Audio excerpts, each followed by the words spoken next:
네, 안녕하세요. 한국교육사상사 강좌 10번째 시간. 오늘은 우리나라 참교육운동, 초등교육에 큰 발자취를 남기신 이호덕 선생님에 대해서 알아보고자 합니다.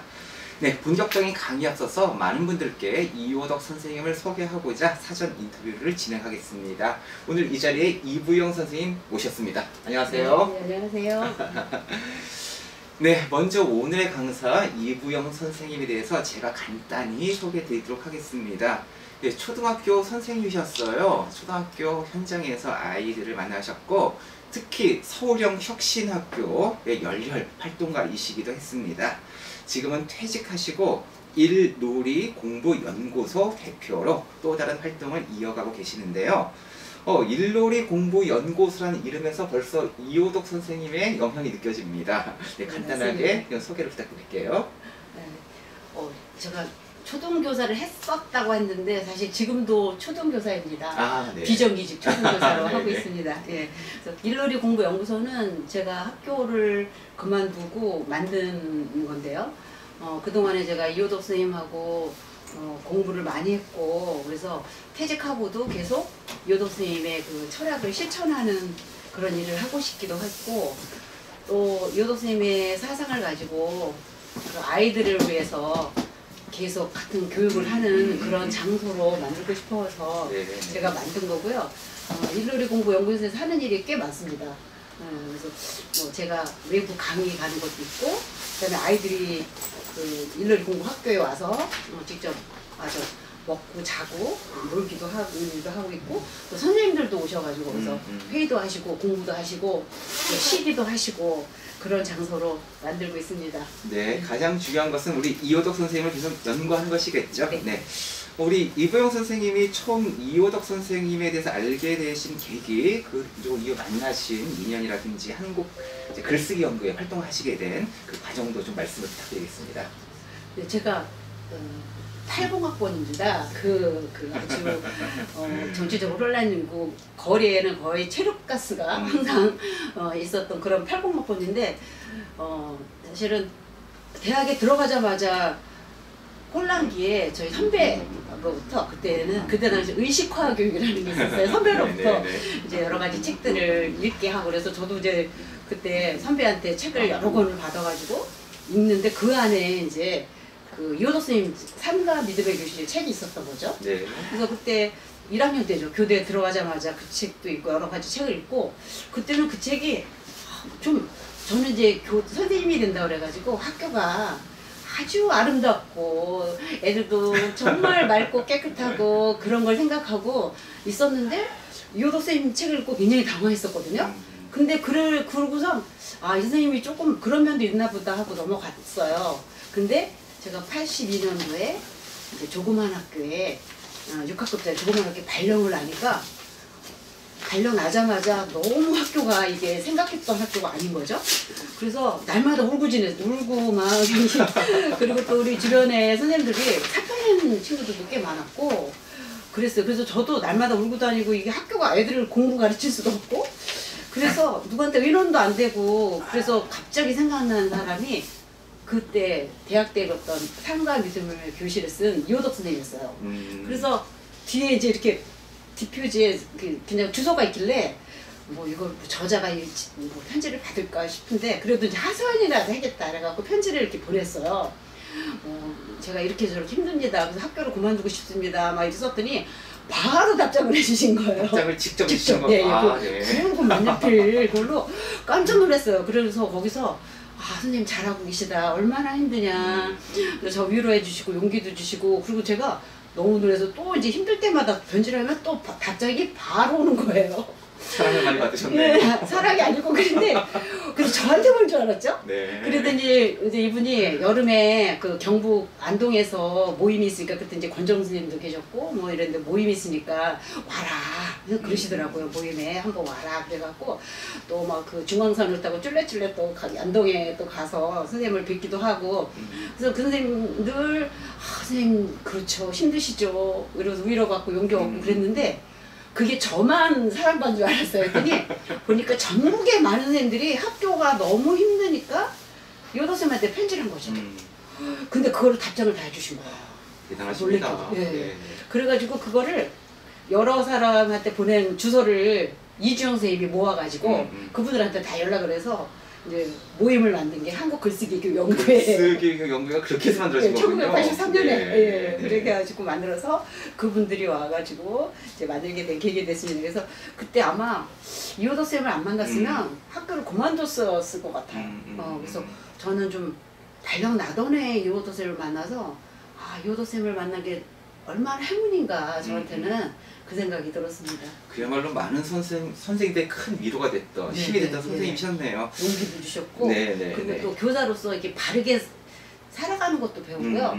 그다음에 교사뿐만 아니라 어떻게 사는 것이 바르게 사는 것인가 이런 삶의 그 방향도 이호덕쌤한테 다 배우고 있습니다. 우리 이보영 선생님은 그런 과정을 거치다가 이제 혁신학교를 만나게 되셨잖아요. 그때 신설학교에 있던 강명초등학교 아주 열심히 활동하셨다고 저도 좀 기억이 나시고 그때 이야기를 서울형 혁신학교 이야기라는 책으로 내셨어요. 실제 그때 혁신학교 운동과 우리 이호덕 선생님의 사상은 어떻게 연결이 될 수 있을까요? 근데 사실은 혁신학교 같은 학교를 많이 기다렸죠. 오래전부터 이제 이호덕 쌤하고 공부하면서 저희가 뭐 교과교육 연구도 하고 뭐 굉장히 많이 연구를 했는데 그거를 학교에서 펼칠 수가 없었던 거예요. 그래서 같은 학년 선생님들도 뭐 좀 하자 그러면은 왜 너무만 잘난 척 하느냐 뭐 이런 얘기도 많이 듣고 예전에 일단 교장 교감 선생님도 싫어하시고 왜 그렇게 그런 애들하고 그런 일을 하려고 하느냐 그러고 학교하고 다르게 한다고 막 뭐라고 그래가지고 저희가 참 학교에서 외로웠거든요. 그래서 계속 선생님들하고 같이 연구도 하고 공부도 하고 그때는 공부하는 것도 싫어했어요. 사실은 모여가지고 그래서 아 우리가 이런 학교를 한번 만들었으면 좋겠다 막 그런 생각도 했고 실제로 그때 학교를 그만두고 대안학교로 간 선생님들도 꽤 계셨어요. 학교가 너무 힘들어서 그래서 그런 교육을 하고 싶어서 그래서 저희는 사실은 준비된 상태로 기다리고 있었죠. 그런데 경기도가 먼저 2009년에 먼저 한다는 거예요. 혁신학교. 그래서 아 우리도 저걸 했으면 좋겠다. 근데 서울은 아직 아니었는데 마침 그때 광명교육감이 2010년도. 그래서 사실 그때 저는 명태 원서를 냈었거든요. 학교 그만둬야 되겠다. 그랬는데 저 광명교육감의 공약이 혁신학교인 거예요. 그래서 명태를 취소하고 내가 혁신학교는 한번 해보고 이제 학교를 그만둬야 되겠다 해서 그 신설학교에 정말 우리 같이 공부했던 선생님들 다 모였죠. 우리 재밌게 해보자, 잘해보자.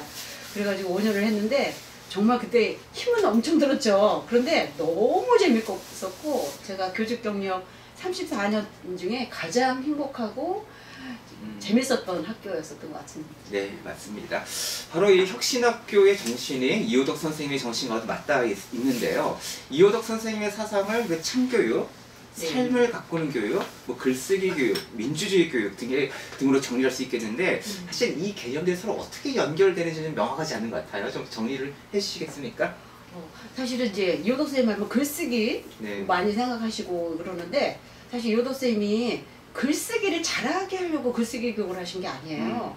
그러니까 아이들을 이해하려면, 그러니까 교육을 하려면은 아이들을 잘 이해를 해야 된다, 알아야 된다.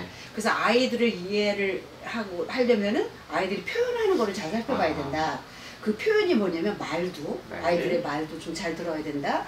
그리고 글도, 또 애들의 글을 좀 잘 살펴봐서 얘가 지금 어떤 고민을 갖고 있고 그런 걸 살펴봐야 돼. 또 그림도 그렇고 아이들의 몸짓이라든가 이런 거를 자세히 살펴봐야 된다. 그래서 솔직하고 정직한 글쓰기를 하신 거예요. 그래서 글짓기가 국어 교육이 아니다. 절대 글쓰기를 잘하는 게 목적이 아니다. 그렇게 말씀하셨어요. 그런데 이제 글쓰기에서 중요한 건 솔직한 거예요. 솔직하게 자기가 할 말을 다 하는 건데 그러려면 교실이 민주스러워야 되거든요. 그 아이들이 민주스럽지 않으면 애들이 말을 못 하거든요. 그래서 먼저 글쓰기보다 먼저가 표현하기 전에가 교실을 민주주의를 갖춰야 된다. 억눌러서 안 된다.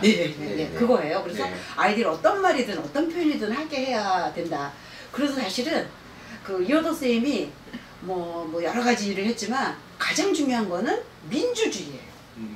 그래서 혁신학교에서도 저희가 제일 먼저 가서 한 게 뭐 프로그램 만들지 말자. 프로그램 막 이걸 만드는 게 아니라 정말 교사가 먼저 민주스럽게 만들어서 민주주의 교사회부터 저희는 운영을 했어요. 교사 민주주의 먼저.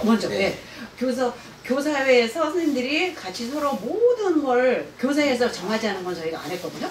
그래서 거기서 충분히 논의해가지고 정한 거를 그러고 나서 아이들하고 했는데 어떤 선생님들이 그런 얘기를 했어요. 교사를 처음에 선생님들이 안 해봤으니까 힘들어했는데 나중에 선생님 우리가 교사회만 했는데도 수업이 달라졌어요. 그런 표현을 네. 하는 것만. 저부터도 교사회를 안 해봤거든요. 그런 거를. 그래서 처음에는 힘들었지만 그래도 끝까지 계속 저기 선생님들하고 서로 얘기하고 말하고 이런 거를 하는 동안에 교실의 민주주의가 저절로 이렇게 변한 거죠. 그러다 보니까 그 민주주의가 그래도 어느 정도 할 줄 실천이 되니까 수업은 저절로 바뀌는 거죠.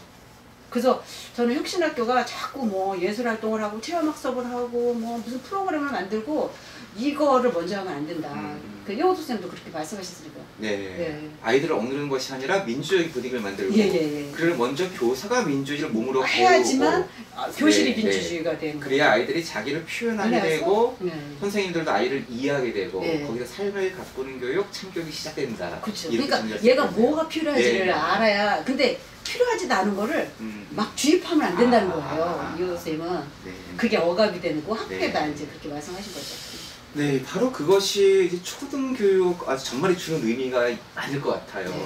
우리가 외국 이론도 물론 살펴봐야겠지만 바로 우리의 현실에 나오는 이호덕 선생님 가르침, 이 이호덕 선생님 가르침이 오늘날 지금의 초등교육에는 어떤 의미를 줄까요? 네. 그러니까 이제 이호덕 쌤이 글쓰기 교육을 왜 시작을 했냐면 아이들을 보니까 애들이 글을 이렇게 쓰는 걸 싫어하다는 거예요. 그래서 왜 싫어할까 하다 보니까 지금까지 해온 글짓기가 잘못됐다. 글짓기가 잘못됐다. 예. 아이들한테 하게 하는 쓰게 하는 글짓기라는 게 잘못됐다. 그래서 글짓기란 말을 아예 글쓰기로 바꾸잖아요. 바꾸시잖아요. 네. 그 다음에 문학도 이제 애들한테 책을 익히고 하다 보니까 뭐가 얘네들하고 안 맞는 거예요. 아이들하고 이제 얘기를 하다 보니까. 그래서 어린이 문학에 대해서 공부를 하신 거죠. 해보니까 그 당시에 어린이 문학이 또 잘못됐다는 걸 알게 되셔갖고 또 그 문학에 대해서 공부하시고 또 그거에 대해 비평, 반드시 비평이 따르는 거죠. 글짓기도 그렇고 비평 작업을 하고 그렇게 해가지고 보면 그것뿐만이 아니고 얘네들한테 안 맞다. 또 사투리도 그래요. 교과서도 애들은 사투리를 쓰는데 그분은 이제 경상북도에 주로 네, 많이 경상북도. 계셨어요. 경남남도에 잠깐 계시고 애들은 다 사투리 쓰고 애들이 쓰는 말하고 교과서가 다른 거죠. 그러니까 아이들은 아 나는 모자라는 애구나. 표준말도 못하는. 그래서 말을 못하고. 왜냐면 교과서랑 다르니까. 그리고 표준말을 안 쓰니까 자꾸 너는 못하는 애. 너는 왜 표준말을 안 쓰냐 이렇게 얘기하고 그랬다는 거죠. 그래서 아 이게 표준말이라는 게 아이들을 특히 우리 같이 이제 수도권에 사는 사람은 그렇게 잘 몰랐는데 정말 지방에 사는 사람들은 엄청 힘들었겠더라고요. 그 사투리를 바꾸고 이래서 그래서 말도 못했다는 거예요. 이호덕 쌤도 말을 잘 못하셨대요. 그거 때문에 자꾸 표준말 쓰고 이런 것 때문에.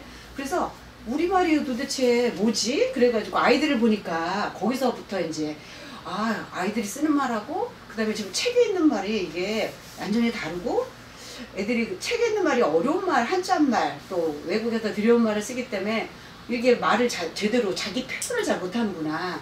그렇게 해가지고 시작한 게 이제 쉬운 우리말 그렇게 된 거죠. 네.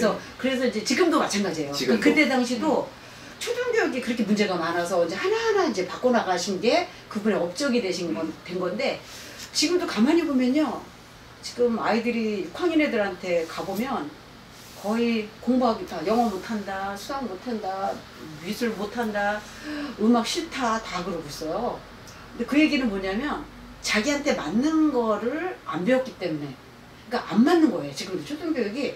그래서 제가 그동안에 계속 뭐 교과서 비판, 이호덕 쌤도 교과서 비판 하셨고 저희도 이 초등교과서에 문제가 많다고 해서 교과서를 믿지 말라는 책도 내고 그랬었어요. 교과서를 믿지 말라는 맞아요. 책을 내셨죠. 예. 그래서 좀 교과서 조금 바뀌는가 싶더니 그랬는데 교과서가 정말 문제가 많아서 그래서 혁신학교 이후로 교육과정을 삶을 중심으로 한 재구성한다는 바람이 그래서 본 거죠. 교육과정 재구성이 그래서 말 안 맞으니까 네. 이게 전체 교과서 지금 이제 거민정이 나와도 마찬가지예요. 그래서 재구성해서 이제 근데 왜냐면 이호덕 쌤도 그 당시에 다 재구성한 거거든요. 그래서 어떻게 보면은 교육과정 재구성의 원조예요. 교육과정 재구성의 원조가 예, 예, 이호덕 예. 선생님이셨군요. 네, 네. 그냥 안 가르치시고 다 아이들의 맞게. 아이들의 삶으로부터 출발하는. 그렇죠, 네, 그렇죠. 네. 그래서 지금도 아이들의 삶으로부터 출발하는 게 재구성이거든요. 그래서 그렇게 해가지고 했는데 지금도 교과서가 아이들한테 안 맞아. 왜냐면 이제 그 초등교육의 연구의 그 과정을 보면 아는데 초등교육의 연구가 이게 초등교육으로부터 시작하지 않고 위에서부터. 중등의 학문 중심에서 내려오죠. 네. 이렇게 내려와서 그래요. 사실은 초등 아이들의 초등부터 올라가야 되는데 지금 전부 다 학문 중심으로 우리나라 교육과정 체제가 그렇게 돼 있어가지고 지금 저도 지금도 계속 아이들 만나러 여기저기 다녀보는데 진짜 안 맞는구나. 그래서 어떤 선생님들이 요즘에 과감히 교과서 포기하는 분도 계세요. 그렇게 해가지고 가르치는 분들이 꽤 많아요. 그래서 빨리 초등교육을 바꿔야 된다. 그런 그 초등교육을 바꾸는 출발은 교과서가 아니라 아이들의 삶, 아이들의 삶에 삶. 주목하는 것. 많은 분들께서 특히 초등 선생님께서 이렇게 아이들의 삶을 중심으로 교육 활동을 열심히 해오셨는데 올해 들어서 참 안타까운 사건이죠. 서희초 사건을 비롯해서 많은 분들께서 큰 상처를 입으셨습니다. 우리 교육계가 아직도 그 상처를 치유하지 못하고 있는 것 같은데요. 만약에 이호덕 선생님께서 지금 살아계신다면 우리 선생님들께 어떤 말씀을 해주실지 한번 좀 선생님 의견을 청해 듣고자 합니다. 근데 사실은 서희초 선생님 같은 그런 일은 올해 처음이 아니었거든요. 드러나질 않아서 그렇지. 제가 재직할 때도 그때 80년대도 그런 일은 꽤 있었어요. 근데 그때는 아예 뭐 어디 나타나지도 않고 그렇기 때문에 이제 올해 처음 나타난 걸로 생각. 이번에 보면은 서희초 문제 때문에 벌써 이전에 그런 일들이 많이 드러났잖아요. 그래서 저도 가만히 생각해 보면은 잘 버텨왔구나. 학교에서 잘 견뎌왔구나. 어쩌면은 그런 학부모를 만나지 않은 게 운이었다, 행운이었다. 요즘에 그렇게 많이 얘기해요. 저희 선배 쪽에 있는 선생님들이. 그래서 저는 이제 예전에 저도 힘들 때 이호덕 선생님을 찾았더니 오라고 해서 같이 모이자. 그랬어요. 그래서 저도 가끔가다 이제 그 선생님들 얘기하면 의정부 선생님도 얘기 들으면 지금 또 가슴이 너무 아픈 게 왜 혼자 저렇게 앓으셨을까. 같이 모였더라면. 그러니까 학교에서도 옛날에도 도와주지 못했거든요. 근데 학교에서만이라도 진짜 뭐 역반 선생님이라도 아니면은 교장 교감 선생님이라도 안 되면 이제 교사 모임. 사실은 정교조가 해결해 준 것도 그때 꽤 많았어요. 또 문제가 있으면 정교조에서 법률적으로 다 해결해 주기도 하고. 그러니까 이호덕 쌤도 글쓰기 연구에서 우리는 제일 먼저 글쓰기 연구회가 글쓰기 연구가 아니고 글쓰기 정신으로 살아가는 모임이라 가면 제일 먼저 하는 거는 살아가는 얘기부터 해요. 자기 얘기 먼저 꺼내는 거. 그게 어쩔 때 더 많아요. 그래서 나는 지금 이런 일을 겪었다. 오늘도 사실은 저희가 이호덕 공부 모임을 하고 왔는데 한 분이 올해 겪은 얘기, 그 학부모한테 겪은 얘기를 지금 들었거든요. 그래갖고 자기 상처받고 힘들고 막 그런 얘기를 하셨어요. 근데 그거는 어떤 법률, 제가 보니까 이번에 교권 무슨 법 아무 소용이 없더라고요. 법개정이 중요한 것이 아니라. 그게 아무에도 안 들어가더라고요. 보니까. 그래서 일단 저는 선생님들한테 이호덕 선생 같았으면 막 오라고 와서 우리 같이 그리고 같이 한번 일단 얘기해보자. 힘든 거 그냥 다 털어놔. 그러면 이 사람도 얘기하고 서로 다 얘기하고 일단 무슨 털어놓게 하고 그러니까 아이들한테 표현하게 한 것처럼 아이들이 표현하고 글 쓰듯이 선생님들도 그러면은 어느 정도 그래도 조금 되고 그 다음에 이제 방법이 생각나죠. 서로 같이 얘기하다 보면 나는 그럴 때 이렇게 했어. 아니면 누구는 또 이럴 때는 누구 도움을 받아보자. 이렇게 생각이 되거든요. 그래서 저는 선생님들한테 그걸 떠나서라도 혼자 있지 말라고. 그래서 같이 어떤 모임을이라도 만들으라고. 그래서 제가 처음에 이번에 교사 집회에 참여를 같이 하면서 그 많은 선생님들이 거리에 나오는 거 보면서 한편으로 가슴이 아프게 됐죠. 한편으로는 선생님들도 이렇게 나올 수 있구나. 그러면서 저분들이 다 노조에 가입하면 참 좋겠다. 모였으면. 네네네. 평상시 모였으면.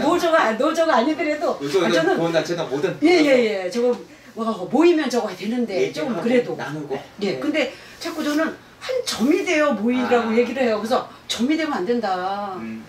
뭉쳐서 진짜 이게 돼야지. 점이 돼갖고 또 모래알처럼 흩어지면 안 된다. 자꾸 계속 점이 돼서 모였다고 막 말씀하셔가지고 점이 되면 안 되는데 모래가 되면 안 되고 그게 모여서 뭉쳐야 되는데 예, 그 생각이 좀 많이 들었습니다. 마침 오늘 좀 눈이 내리고 있습니다. 눈도 쌓이고 모여서 네. 단단해지듯이 혼자 있는 것이 아니라 함께 모이는 것, 그래서 힘든 것을 털어놓는 것, 문제를 풀어가는 방법을 함께 찾는 것, 그것이 지금 우리에게 필요한 일이지 않을까 싶고요. 바로 그 점에서 우리가 이호덕을 다시 읽어야 되는 이유가 여기 있지 않을까 싶습니다. 그래서 이호덕 선생님 다시 읽고 우리 아이들 속에 답을 찾아나가는 것이 중요하지 않을까 싶습니다. 네, 마지막으로 우리 선생님들께 마지막 마무리 인사 부탁드리겠습니다.